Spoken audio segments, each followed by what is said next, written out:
Bem-vindo, Inácio, tudo bem? Opa, boa noite, Miguel, boa noite, Henrique, boa noite, os internautas do Jornal da Fórum. Estava É, acompanhando aí a serenidade do Paulo, é algo impressionante, né? A tranquilidade do cara que conhece muito geopolítica, economia mundial, né? É muito interessante. Parabéns pela entrevista. Acho que o Paulo realmente é uma contribuição valiosa para esse debate. tem um breaking news aqui, acabou de sair aqui no South China Morning Post, jornal que só eu e o Henrique lemos. Aqui, ó. Acabou de sair aqui, coloca aí na tela, por favor, Gui. Tem a ver com o Brasil, com China, tem a ver com o nosso papo, né? Beleza. Ó, lê aí, coloca aí na tela, por favor, Gui. Delegação chinesa visita o Brasil para discutir ligação ferroviária ao megaporto peruano. Né? A China construiu o porto de Xangai, no Peru, o maior porto da América Latina, vai ser muito importante para toda a América do Sul. E agora a China está discutindo aí a construção ferroviária. É coisa que eu já imaginava que isso fosse acontecer, porque eles estavam falando em levar de caminhão para lá. Era o papo da Simone Tebet, fazer uma nova estrada. Mas não tem sentido, né? Você faz um megaporto no Peru e de caminhão até lá. Tudo bem que eles iam usar também os rios. Mas esse tipo de coisa, que é para levar soja, minério de ferro, soja lá para aquele porto, tem que usar trem. Vão fazer o trem, né? Tem um perigo aí é o perigo que o Paulo falou, né?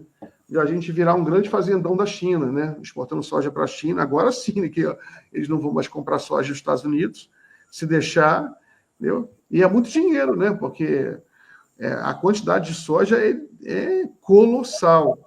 Só que a gente tem que, por exemplo, o Paulo falou, Inácio, tem que tomar cuidado, evidentemente, porque a China vai precisar de novos mercados, já que não tem mais os Estados Unidos, para o Brasil não ser a desova de todos os produtos manufaturados chineses.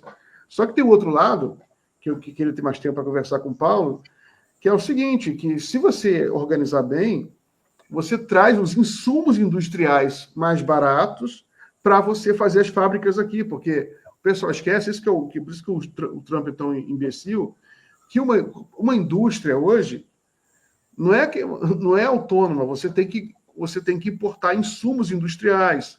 Né? No caso, inclusive, a China pode exportar robôs industriais, insumos mais baratos. Mas se você organizar, tiver uma política industrial, você usa essa redução dos custos para montar as fábricas aqui, comprando esses insumos mais baratos, para você reexportar, né? E para vender aqui também, no Brasil. Né? Mas como é que você está vendo essa história toda, essa loucura toda do Trump? É interessante essa questão que você fala, porque nós temos aqui o exemplo da fábrica da BYD em Camaçari, né? Eles vão importar, né, insumos e peças e tal e construir os automóveis no Brasil, né?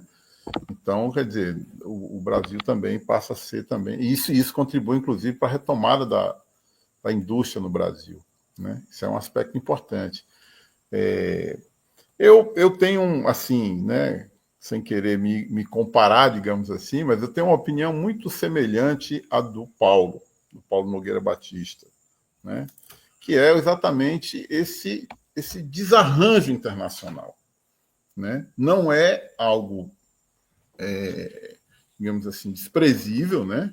É a maior potência militar, econômica do mundo, né? Dirigida por um sujeito que não tem estabilidade, né? É uma pessoa instável, né?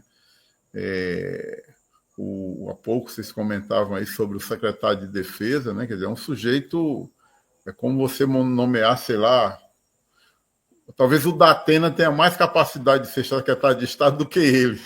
Botar o Celso Portiolli para ser ministro da Defesa. É mais ou menos isso. Por aí, Henrique, por aí. Né? Então, assim, é muito grave, né? Porque você tem ali uma pessoa com pouco equilíbrio dirigindo, né? Com a mão pertinho do piloto vermelho, como se diz, né? Do botão vermelho. Né? Então, é muito perigoso. Né? Agora, Costuma-se dizer que nas crises os chineses têm essa expressão, inclusive, né? Que crise é risco e oportunidade. Então, também é uma oportunidade do mundo se rearrumar, né? Se rearrumar. E acho que o Brasil precisa definir o que quer, né? O que o Brasil quer nessa situação? Qual é o propósito do Brasil, tendo em vista o seu interesse? Isso é o mais importante. O seu interesse, o interesse do povo brasileiro, né? Hoje, dia 16 de abril, eu entrevistei o Gilmar Mauro, coordenador do MST, um dos coordenadores nacionais do MST. E ele falava algo assim, né? Não exatamente em relação a essa crise, a gente não chegou a conversar sobre isso, mas ele dizia algo assim: como é que o Brasil vai se posicionar, né, para ter um projeto nacional? Como é que a nova configuração mundial vai favorecer, né, a constituição de um projeto? No caso que o Gilmar falava, era a questão, por exemplo, dos alimentos, né? E ele citava, inclusive, uma parceria com a China, né? O Brasil pode, com a China, construir, né, um parque, né, industrial voltado para o desenvolvimento agrícola, para o desenvolvimento da agricultura, agricultura familiar, que produz 70% dos alimentos no Brasil. Então, eu penso que, do ponto de vista do Brasil, é isso. Do ponto de vista do mundo, né, eu sou muito receoso com essas situações. Né? Por quê? Porque, na verdade, o grande alvo, e aí eu não estou dizendo nenhuma novidade, não estou falando, né, não descobri a pólvora, em que pese a pólvora ter sido descoberta na China, mas é um risco muito grande para o mundo, né? As outras situações em que o capitalismo esteve numa crise, o capitalismo vai se mostrando um sistema cada vez mais incapaz de oferecer soluções para as dificuldades do mundo, né? Tanto do ponto de vista da economia, né, como do ponto de vista político, né, das saídas políticas, das soluções sociais, né?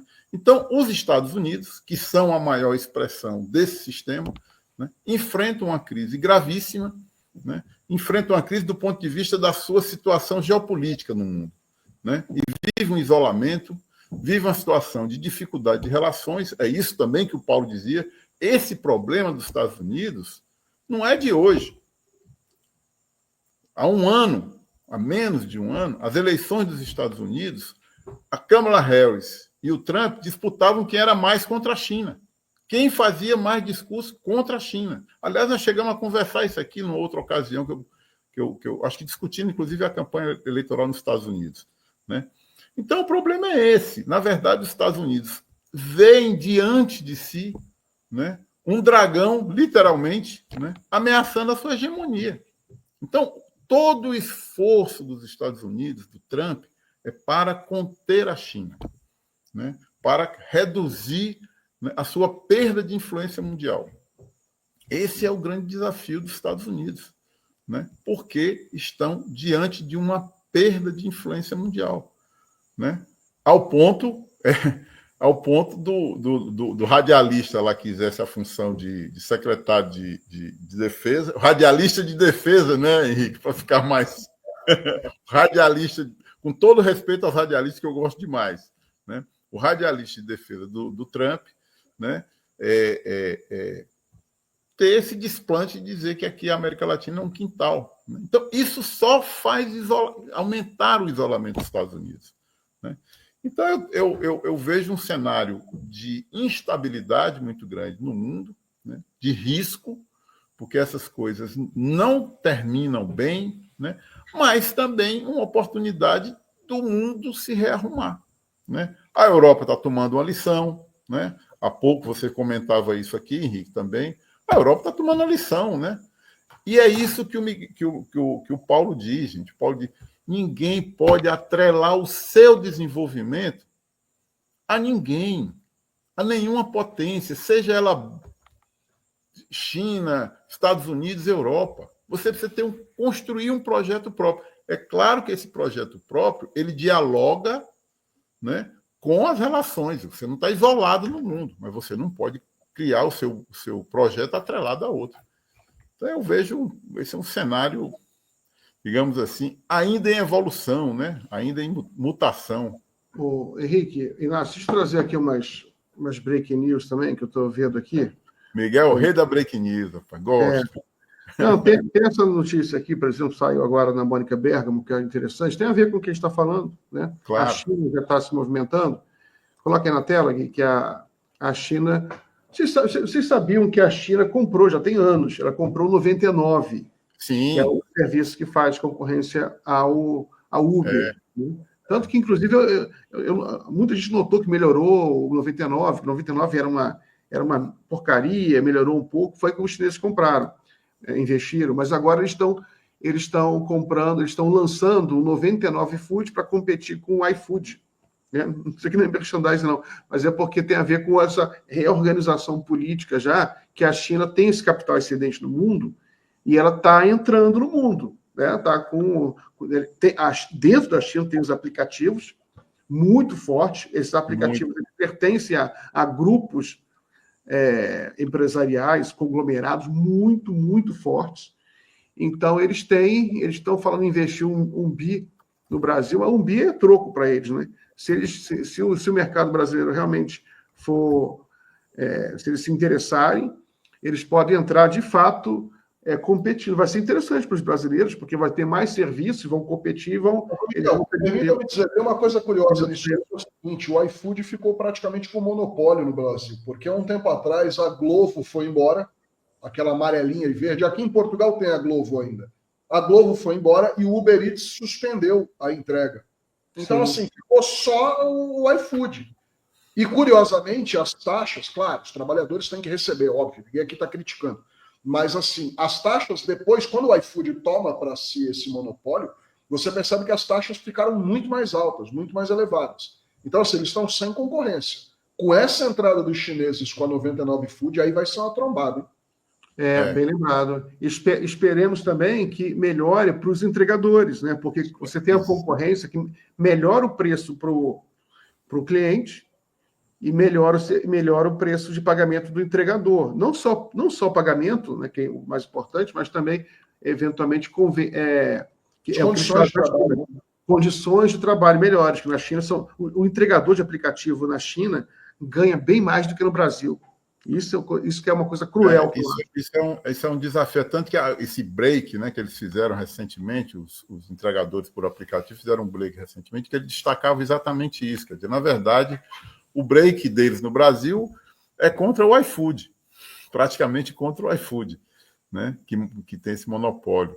E eles lutam muito para que isso, eles tenham o valor da entrega, o valor mínimo da entrega, a distância, né?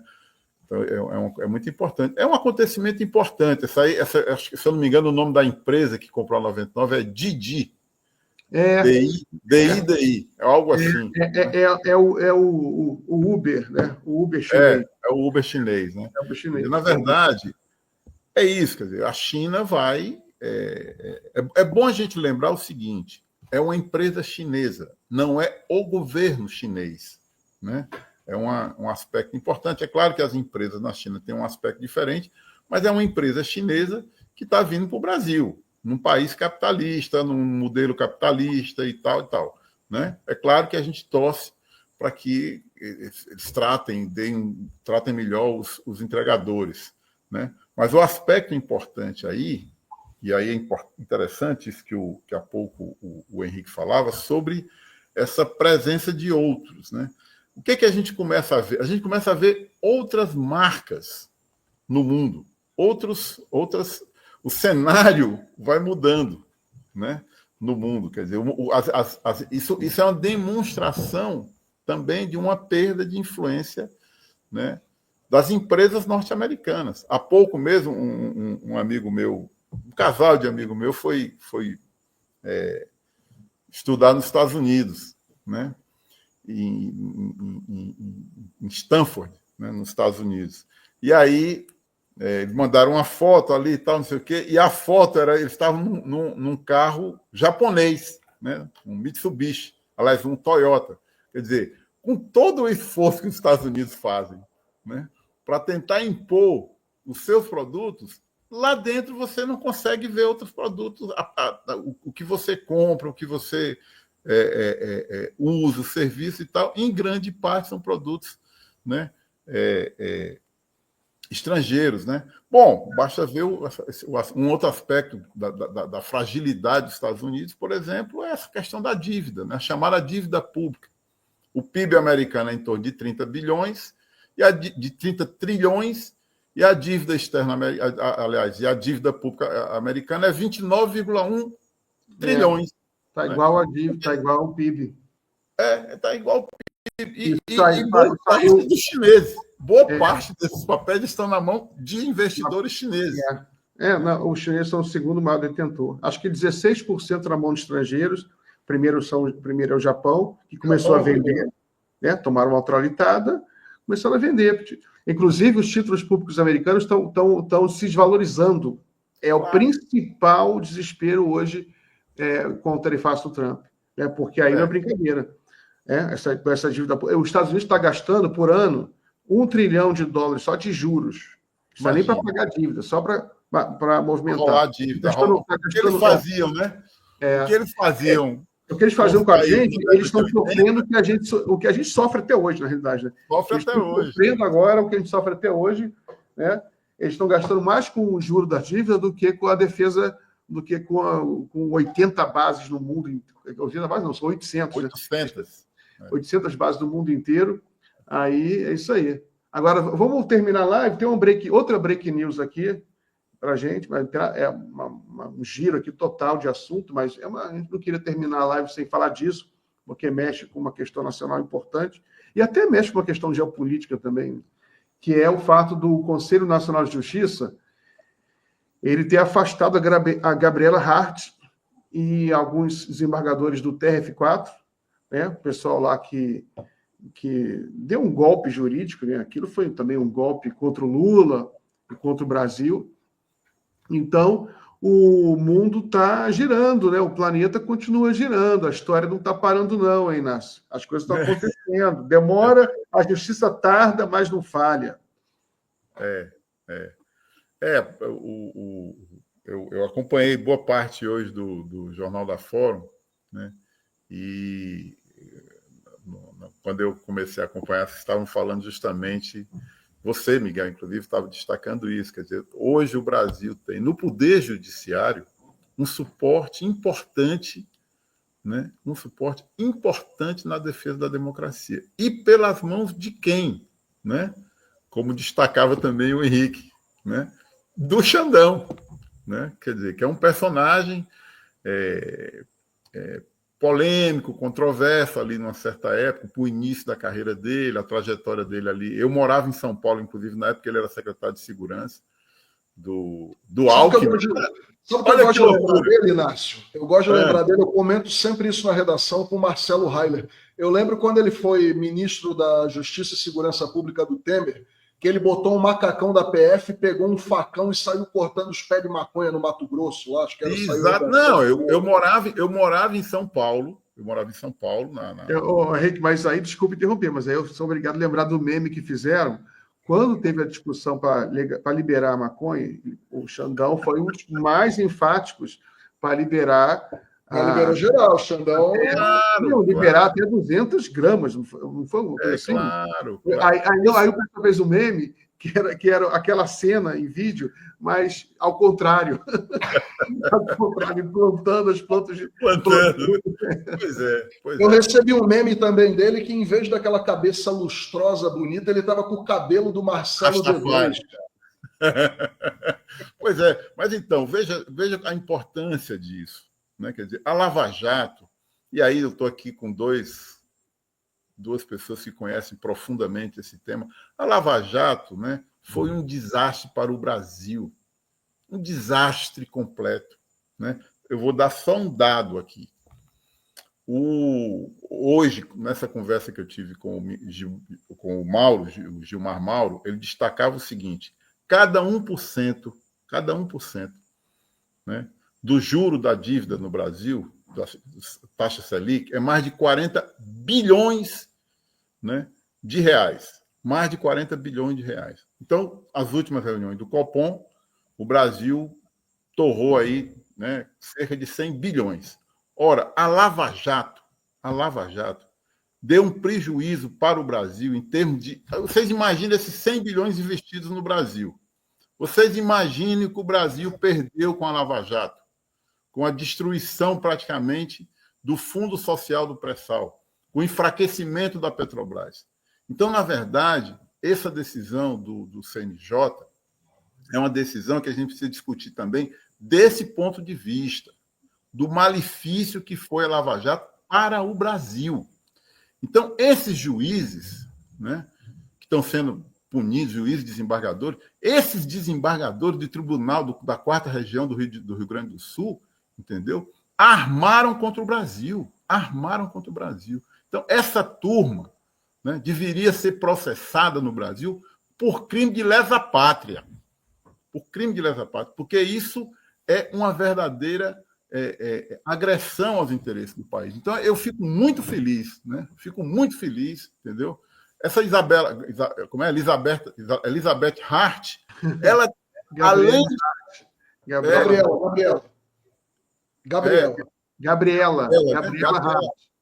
Gabriela Hart, né? Essa mulher, ela, além de tudo, é incompetente. Vocês lembram de uma sentença dela que ela copiou? Eu sabia que você ia falar isso. Isso é um absurdo completo. Claro, nós estamos aqui para isso, para lembrar o povo, né? Ela copiou uma sentença. E não trocou nem o nome das testemunhas e dos indiciados. É uma coisa absurda. Você vai fazer, como é que a gente chama? Ctrl-C, Ctrl-V. Né? Um Ctrl-C, Ctrl-V. Então, assim, eu fico muito feliz, né, que o CNJ tenha tomado essa decisão. Né? Espero que isso tenha consequências. É claro que isso não muda, né, o malefício feito. Né? Não muda o malefício feito. Mas é importante que o Brasil tome consciência disso. E que também essa turma aí, para não passar por aqui sem falar dessa questão, que o judiciário siga, né, sustentando bem essa questão que nós estamos vendo aí do processo contra o Bolsonaro. Né? Quer dizer, na verdade, isso precisa ter consequência, precisa ter resultados. Eu lembro, está acontecendo aqui do lado do Brasil, aqui, na Colômbia, está acontecendo o julgamento do Uribe, do Álvaro Uribe, que é o Bolsonaro da Colômbia. Né? Então, lá o julgamento já está rolando. Entendeu? Então, é bom, né, que o Brasil vá se recuperando do atraso que tem, né, porque eu não sei se a gente consegue mais recuperar o atraso em relação aos militares que cometeram, do golpe militar e tal, que não foram punidos, um bocado desses caras já foram mortos e tal, né? Mas é bom, isso é muito bom, eu confio muito. Claro que eu sei o que é o judiciário, gente, eu sei demais o que é o judiciário, né? Todos nós sabemos. Mas, nesse momento, é um instrumento importante na defesa da democracia e na punição dos que atentaram contra a democracia. Como diria como se diz por aí, né, um grande dia, um fato alvissareiro, essa decisão do Conselho Nacional de Justiça. Pois é. Antes de a gente terminar a live, mais duas notícias, 2 break news aqui. Eu até pedi para o Guilherme... Hoje está que nem aquele menino que antigamente saía com o jornal na rua, extra. Né? O jornal é o gazeteiro, né, Henrique? O Miguel é o gazeteiro. O Brasil é só se dar uma olhadinha, como quem não quer nada, dá uma olhadinha, já vem notícia explodindo na sua cara, né? Um lugar bom de notícia. Coloca aí, por favor. Leite indica que pode sair do PSDB e negocia com o PSD. O governador do Rio Grande do Sul, Eduardo Leite, ele indica, embora isso não vai mudar nada no país, né? Sair do PSDB e do PSD. Mas convenhamos, Miguel, vamos ser sinceros. O PSDB faleceu. Né? Assim, eu acho que hoje ele é o último nome, porque ele é o governador do Rio Grande do Sul, ele é o último nome, que o PSDB virou nada. Sim, tem uma outra do eu acho que PSDB, só inclusive, aí, resta- coloquei na tela aqui. Essa outra do eu acho que PSDB. do PSDB só resta aquele governador, Aí, ó. acho que um cara do Mato Grosso, uma coisa assim. Aí, ó. PSDB do Brasil inteiro, como se houvesse PSDB do Brasil inteiro. No Brasil inteiro, no Brasil todo. 3 pessoas do Brasil 3 inteiro pessoas, né? reagiram Não, e olha, Ó, 5 deputados tucanos, adesão de 5 deputados, acho que deve ser a bancada inteira dele já, né? Adesão de 5 deputados mas tucanos. Aderiram ao PL. se duvidar, no meio desses aí está o Aécio. E Entendeu? bem capaz. A Raquel Lira já deu linha na pipa, né? Ela já a Raquel Lira já está no PSD. Já está no PSD. Então, assim, agora vai embora o Leite e acabou. Vai sobrar. Mas eu acho que resta aquele do Aécio Neves, né? Que já inventaram anos atrás o Aécio de papelão, lembra que tem aquele Aécio que você tirava foto com ele de papelão? Vai ficar só o papelão. Aécio de papelão. Acabou, Vai ficar só o papelão mesmo. Ficou só o papelão, É isso aí. É isso aí, pessoal. Chegamos ao final aqui da nossa live. Muito obrigado pela audiência. Inácio, muito bom, muito obrigado. Forte abraço, bom feriado para você. Até a próxima. Nós. Muito obrigado, é um prazer.